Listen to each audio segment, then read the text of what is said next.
And I'm Katia Narain Phillips. And we are the international best-selling authors of Self-Care for the Real World. Rituals for Every Day. And we just came out with our ebook, Self-Care for Self-Isolation.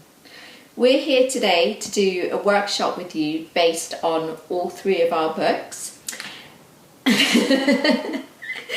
And you'll need a few things if you have them to get started, but if you don't worry too much about it. If you have a notebook or a piece of paper and a pen, we have some lavender oil or any kind of aromatherapy oil that you might have. If you have a candle or a tea light that you could light, and we have a big stick of Palo Santo, and we have a teeny weeny little stick of sage to clear energy. So if you have those two things, that would be great. So we're going to just talk you through our books, a little introduction about some of our books. So we've got Self-Care for the Real World. Mm-hmm. And that book was written so that we could introduce self-care to anybody. You didn't have to be into yoga and smoothies to self-care, and that we wanted to explain that it was a really important act for everybody to do to help resource yourself so that you had more to give other people. Our three biggest takeaways from that book would be to do small things. Don't overwhelm yourself by trying to make like these massive promises to yourself, like I'm going to meditate for an hour every day, because it's not achievable. So it was really, really important for us to get the message across that they just had to be really small steps that you could accomplish, and then these are like small wins, and then you feel better about yourself that you've achieved these things. So that was one of the main things about that book. And the second thing was to be kind to yourself, to try and train that voice in your head to say kinder things, to be kinder towards yourself. And maybe if you thought about a young child or your best friend and how you would speak to them, that should be the way that you would treat yourself. And like Nadia said before, that self-care isn't selfish, it's completely the opposite. It's the more you give to yourself, the more you have to give to everyone around you and the people that you love. And those would be the three main things about that book. And we wanted to do an exercise with you today, because the first step is to get to know yourself. If you don't even know yourself or how you're feeling or why you're reacting to things, you then can't navigate situations as well. So we're trying to teach people to respond rather than react, and to do that you need to get to know yourself. So Nadia's going to talk us through a really nice body scan, which go on. The body scan is just something that Katia and I do many times a day. And yesterday was a perfect example. I had to get up at 5 to we had to film the audiobook, and we were like locked in our respective cupboards reading the audiobook, and I had to get up at 5 to read between 6 and 9 because that was the quietest time in the house. And by the time it got to the evening, I was really tired, I was really hungry, and I could feel myself get really upset about a particular situation. And you know, there was this thing in me that wanted to like and start a fight with it, and I just took a few deep breaths, I took a really nice bath, and I got into bed early, and I realized that no decision should be made when you're exhausted and hungry. And as soon as I fed myself and I took a bath and I went to bed, I got up and I felt completely different the next day. You have a different perspective. So, but in order to change your perspective, you have to start to understand what's going on with yourself. And take space. So this is creating that space for you to Respond, do that. Yeah. So sit comfortably, and you don't have to sit cross-legged. You can sit any way you want, but you kind of want to feel that you're relaxed, and you want to feel that your back is supported, and you can close your eyes for a moment. And make sure that there's some space between your lips and your teeth so that the jaw is nice and soft and your hands are just resting in your lap. And breathe in and breathe out. So we'll just start with a couple of breaths, breathing in and breathing out, and just let it be your natural rhythm, breathing in and breathing out. You'll feel on the in-breath your belly moves away, on the out-breath your belly softens in towards you. And then you're going to breathe in for 4 counts. Inhale 1, 2, 3, 4. Exhale 1, 2, 3, 4. Breathe in for 4. Breathe out for 4. Breathe in for 4. Breathe out for 6. So you're lengthening that exhale just a tiny bit. Breathe in for 4. Breathe out for 6 counts. Breathe in for 4. And breathe out for 8. So you're doubling your exhale if you can. Breathe in for 4. And 8 counts out.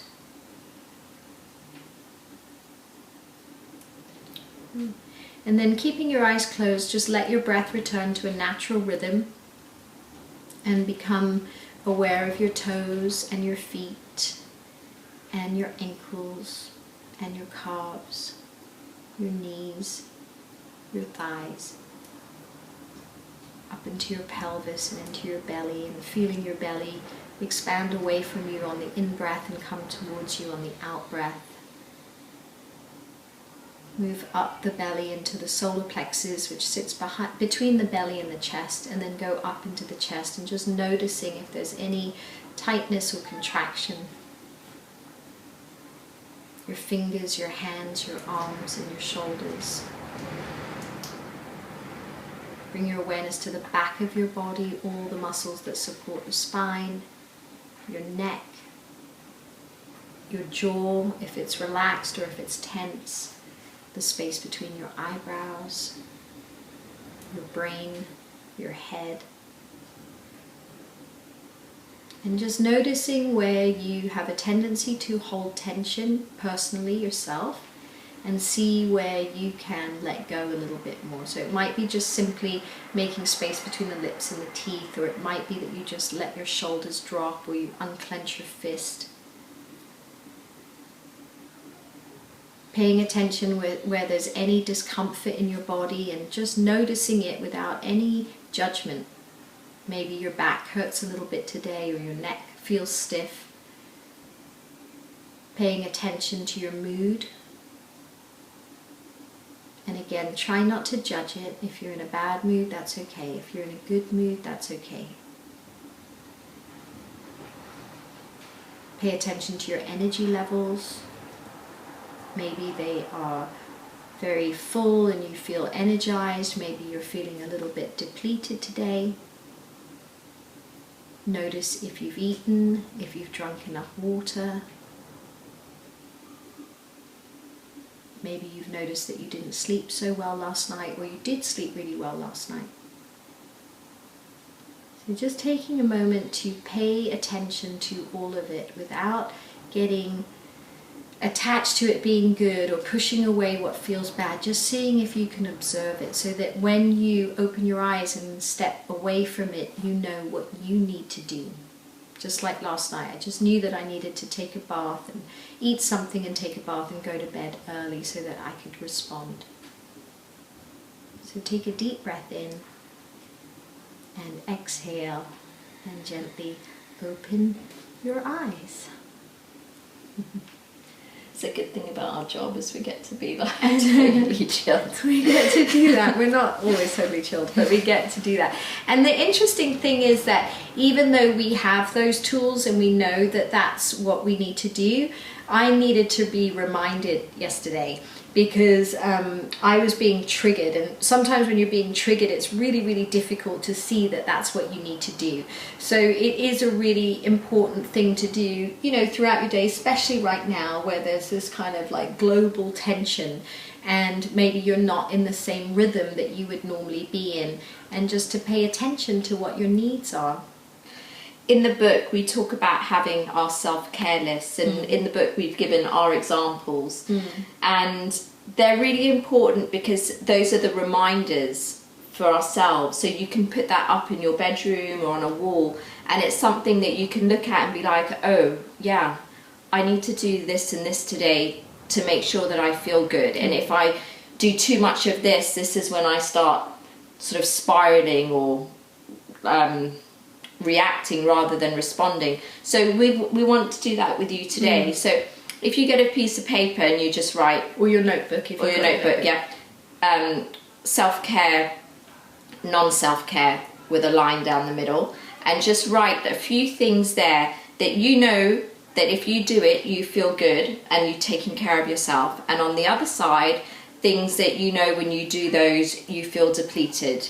Yeah, so you could take a moment to do 5 of each thing, 5 of the things that make you feel good and 5 of the things that make you feel not so good. And while you're doing that, Katia and I will talk to you a little bit about the things that make us feel good and make us not feel good. I mean, we're quite similar in our way, but for me, definitely having good sleep, which I haven't had for the last 2 months, because schedules are just different to how they used to be. So just making sure that even if I don't get good sleep, that I try and take a little nap in the afternoon. And yesterday I didn't get to do that, so I really noticed that I was tired. Making sure that I eat regularly is really important for my mood. Hydration. Making sure that I drink a lot of water in the day, and that I get outside and get into the park every day. I mean, something you said that was quite interesting the other day is about the sleep. Is, you know, you're so used to being busy and walking around and being on the tube and doing all of these things that you almost have like this excess energy, and you don't maybe need as much as you would normally do at the moment. And so, you know, a lot of us have like shifted lifestyles, and we need to just think about what those things look like and how they feel now. But I think I was also going to bed a little too late, you know, and that cut-off period. Yeah, and I would go past my cut-off period. Yeah, so that's definitely one of the things on my list. Is my cut-off period is like 11:15. After that, I have disturbed sleep, so I need to be sort of really in bed and ready to sleep by 11:15 for me to have a good 8 hours. What else makes you grumpy? What else do you have to pay attention to? What do you mean? I don't know, I'm just asking. Having space. I gave my list. You didn't give all of it. I did, Space from my kids, especially in this period. Like, yeah, you need to be able to just do some things on your own and have a breather. It's been pretty intense being locked up in the house, the 4 of us. And I guess the list that we made, you know, the list that we made when we wrote the book, then there's the list and we change it, and then obviously right now it's a whole different list because of, you know, the circumstances that we're in. But we think that having a list is super helpful, and we hope that that helps you. So moving on from your list, usually at this point we'd ask you what you have on your list, but we can't. So we're just going to move on to rituals for every day, which was our second book. And rituals was really how to take care of yourself. So self-care explained why you should, and rituals was giving you techniques, almost like little recipes of things that you can do throughout your day to give space, to pause, pay attention, set an intention in your everyday life. And today we wanted to do a little ritual with you. I just wanted to add something that we didn't actually put on our notes, but I think we've both found them really important.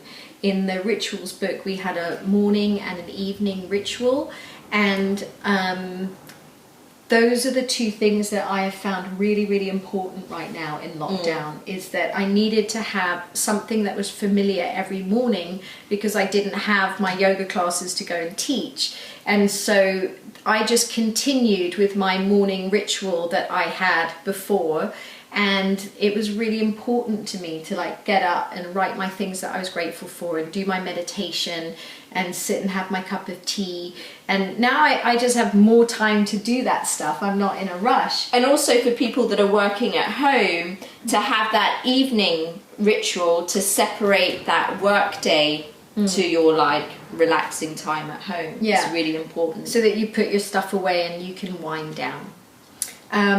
But this ritual was a ritual that Katia created so that it could help you be more grounded and more present, and to take time to appreciate the things that we have taken for granted in the past, and to really try and find, I think that both of us, what we came to very early on in this period was we really had to figure out a way to find the good in all this. Otherwise it was going to be 3 really, really long months with where our minds could have gone. And so this is a little ritual for us to look at what we've learned and look at how we can find the good in difficult situations. And also just like to really focus on the things that we have and appreciate what's around us. There's a beautiful Mary Oliver poem that I have quoted a lot during this time, and it's one that I've used through a lot of heartbreaks actually, but it felt like it was really apt for now, and it goes something like, I have to try and remember, someone I loved once gave me a box of darkness, and it took me some time to realize that that too was a gift. And so that's how we've tried to look at this whole time. You know, overnight Katia and I went from having jobs to not having jobs. I mean, I still have a job, and you are not working, but you're having a nice time with your kids. But it was a really quick, dramatic change. And what we try and do every day is talk to each other and think about all the gifts and all the good stuff that we're finding during this time. And also what we've learned and what we want to bring forward, because it's been a really special time in the sense that we've had a lot of space to figure out what was our life before working for us, you know, and how some of the beautiful things that we've learned in this time, how can we keep those going into the future? So I need to get some matches. They're behind. She doesn't like it when I leave the camera. I'll be right back. Okay, so you can start by lighting your candle. Okay. So Nadia's I'm gonna get my tea. Light the candle. So you're setting the mood for your ritual, giving it space. And you're going to light the the Palo Santo. Palo Santo. And that might not be something that people have, but you might have it. You might have it, and if you don't, it's okay. So it's clearing energy. So that's what we're going to do. This is a really big stick. It's a nice thing to do when you do any ritual or ceremony. You know, I've been doing it, so I'm cleaning my house. And I'm loving it, and I burn the Palo Santo when I clean my house and just clear the energy in the house every week. Like if someone comes over to your house and... Not that anyone has been coming over to my house. No, but like going forward, when people come over and say, you know, you just want to clear the energy, even if it's bad, good, you could just burn this around. Not that she doesn't have bad energy, but... It's just so nice. I mean, we have a ritual in the book as well where you make noise, like banging things in corners of the house will help move. So good. It smells so good. It smells so good. Okay. And do you want a drop of lavender? So you've cleared your energy. We're going to put a drop of lavender in our hand. Just rub your palms together. Don't get it in your eyes. Which is also really good oil for anxiety. It's calming, but it's also really good oil for communication. It just helps you arrive in the space. Like crazy witches. Arrive in the space. Be here. You can just rub your neck with it. Rub your shoulders. Feels so good. So with your notepad, get your notepad and pen and just write, what are we going to do? Write 5 things that you feel grateful for. So right now, so grateful for my home, to feel safe, my health, Family's health. My family's health, that I'm in a situation where I can have food easily. Just write your things down. Yeah, shelter, water, food. Friendships. Zooms and Zooms. media. And then we could do a workshop with you guys. I know, it's incredible. That we can still connect to people.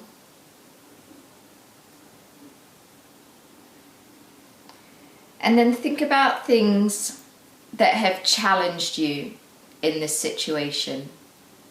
Maybe write a few things down that you feel have caused stress and anxiety, whether it's, you know, a family member that you're worried about, that's vulnerable, that could get sick. Or that's living with you and driving you crazy. Or your family that are driving you crazy. Your kids and their anxieties and their tantrums. Maybe it's work or money. work, not having a job. We've just created a new job for her today. So. And then think about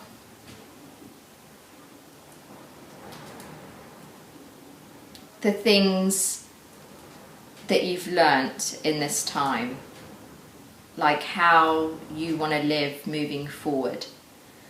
So for me, I want to do something much more creative. I want a lot more space in my everyday life. What about you?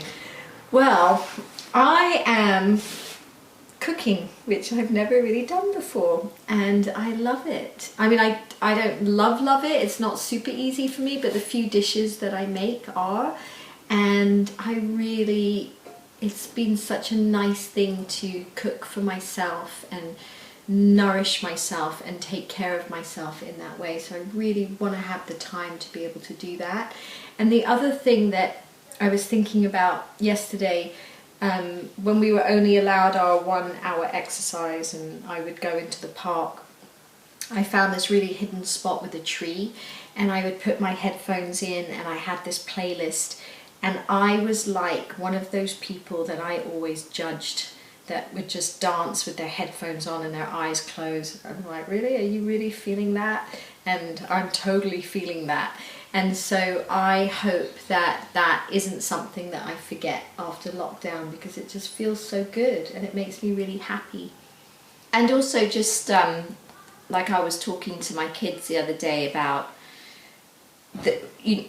being able to go for these walks together every day at 4, 5 o'clock. We're going on bike rides, we're walking, and I don't know why I was just sitting there thinking, like, I'm really gonna miss that. When it's back to like got to get this one to swimming and this one to football, and there's like no time after school to just be and relax and to spend time together. So I think it was while they were moaning about going for the walk, I just reminded them, like, this is a really sacred time that, you know, we might never get this much time to spend together without work.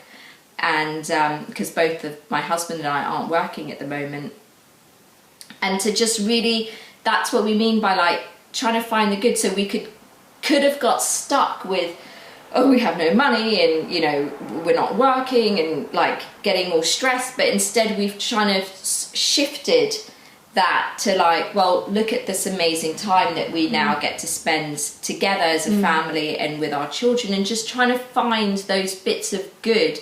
And then we've realized how much we love certain things that we're doing, that we want to bring them forward into I mean, I definitely feel like I was too busy and working too much, and I think I worked 6 days a week. I never had 2 days off, and I've been giving myself 1 day off in the week so that I can prepare all the food and get all of that organized. And that just feels really good to prioritize myself over work, and I'd really like to take that moving forward. So you could do a list of like the things that are challenging, and then how you can look at that differently, how you can manage those challenges differently and in a more positive way. And so just flip it in your mind. Yeah, flip it on the paper, because when you write those things down, it becomes more real and you're able to achieve them.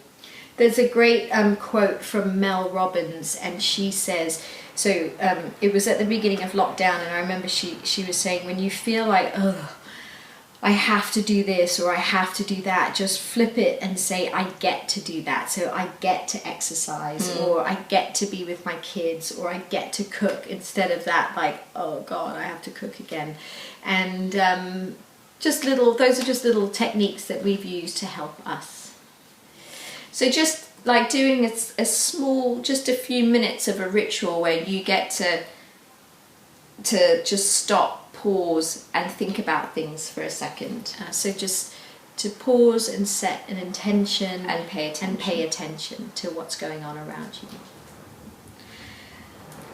And we're going to talk about the third book. Yeah.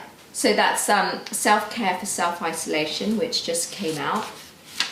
And in that book, we went deeper. Yeah. It was a lot deeper than self-care, and we wrote it in the first 3 weeks of lockdown. So we literally went from, I'd been sick for 2 weeks prior, so I didn't get tested, but I just took the antibody test. I'm gonna laugh if it comes back negative, because I'm like convinced that I had COVID-19, but I was in bed for 14 days, and I literally came out of my stupor, and Katia was like, I think we're going into lockdown. And I was like, you're being too dramatic. And she's like, no, I think this is it. So she came and she was like, I need to get you food, and I need to make sure that you have the things that you need. And I don't even cook. I had no idea what I needed. And then our editor wrote to us and said, are you guys doing anything differently right now? And we're like, yeah, we're just trying to stay above water. And she's like, do you want to write a book? And we kind of cried and laughed at the same time. And actually it was a really, really good thing that allowed us to document this time, because it was such an unusual and unprecedented time.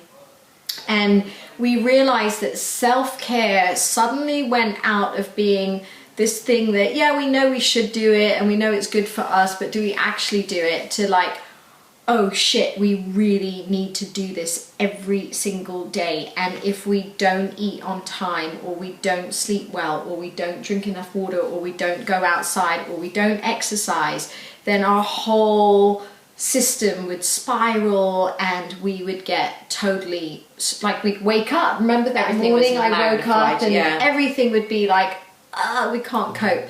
So it became really, really important that we understood that it became essential, and that the basic human needs of eating well and exercising and drinking water and being in nature and all these things were absolute necessities every single day.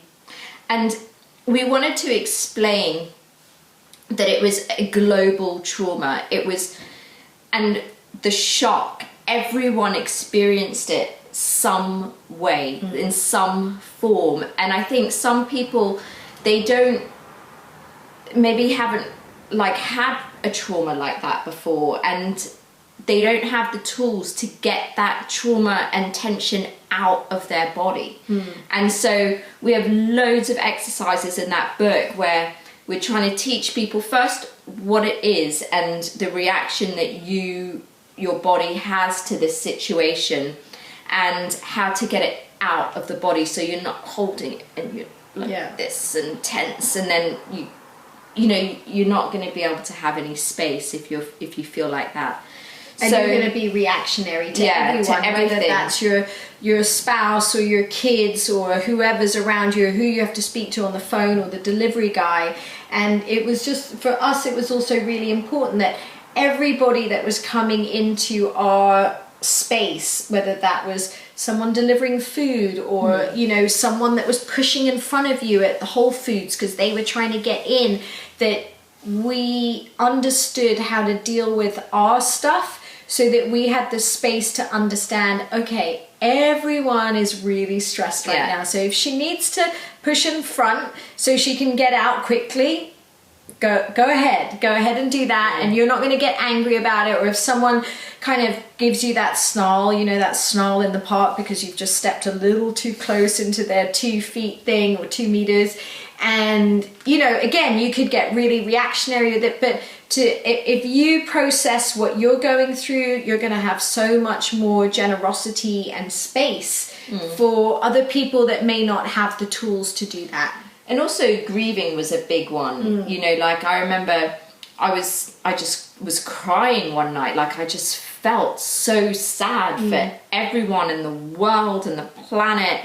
And I was crying, and my husband was calling Nadia going, there's something, what's wrong with her? And to be able to know that there was nothing wrong with me, I just felt sad.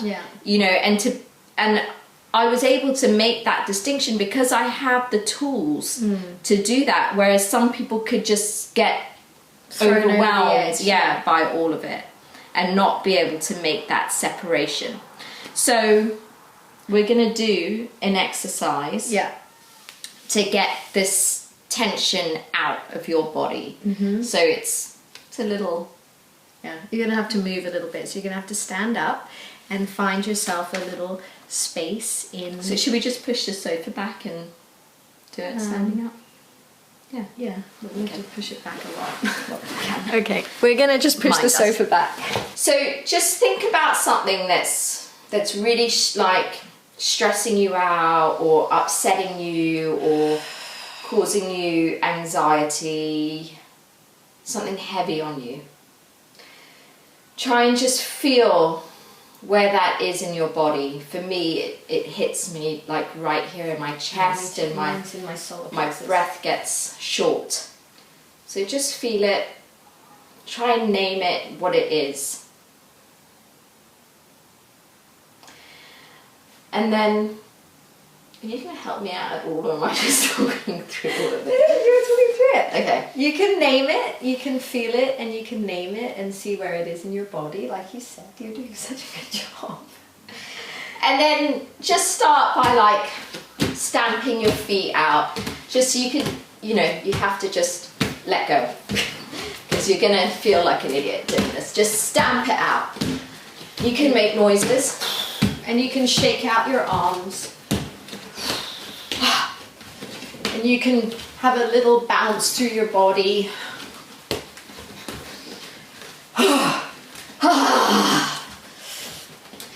If you want, you can put music on. You didn't know what the copyright rules were with that. You can keep going. We're not going to do it for too long because we're just sitting quietly in our house. But you could put music on and do this for 3 to 6 minutes. You could put a couple of songs on and just really feel like you get all the tension out of your body. And then you're going to take a deep breath in and stretch your arms up and over your head. And as you exhale, you're going to place your right hand on your belly and your left hand on your heart center. So whenever you feel unsure or anxious, a good thing to do is to put your feet on the ground, whether that's standing or sitting on a chair. And if you put one hand on your belly and one hand on your heart, you will feel two things that remain constant. As you breathe in, your belly moves into the palm of your hand. As you breathe out, your belly softens back. And that will remain constant as long as you are breathing. And your body will always breathe you. And the other thing that's always happening is the rhythm of your heart. And as long as your heart is beating, you'll have that constant rhythm. And you may notice that there's a shift in the energy. You may notice that maybe that fear or anxiety or sadness or grief or whatever it is that you've been holding, maybe it lightens or it changes or it's even gone completely. And see if from your heart center you can feel a smile in your heart, and see if you can see that reflect in the corners of your mouth, lifting them up towards the corners of your eyes. And take a deep breath in and a deep breath out. Okay. So we hope, what were you going to say? One of the things that you said, which was really good, was like, especially during this period, if Nadia cried, she danced that day. Yeah. And that was just a really nice way of just getting it out and releasing. Yeah. And if, whether it was dancing or just shaking and just getting it all out of the body. And actually for the first month of my yoga classes, that's what I did. I just made them shake it out. Not for the whole class, but just for a few minutes.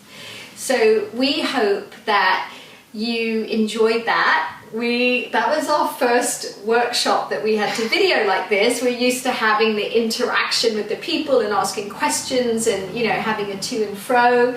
But we're very grateful to be invited, and we hope that you got some tools to take the workshop. Yeah. Thank you for having us. Thank you. If you like that video, there are loads more talks, classes and exclusive videos from the Happy Place Virtual Festival. So don't forget to subscribe on YouTube. Do follow us on Instagram for constant updates, and enjoy.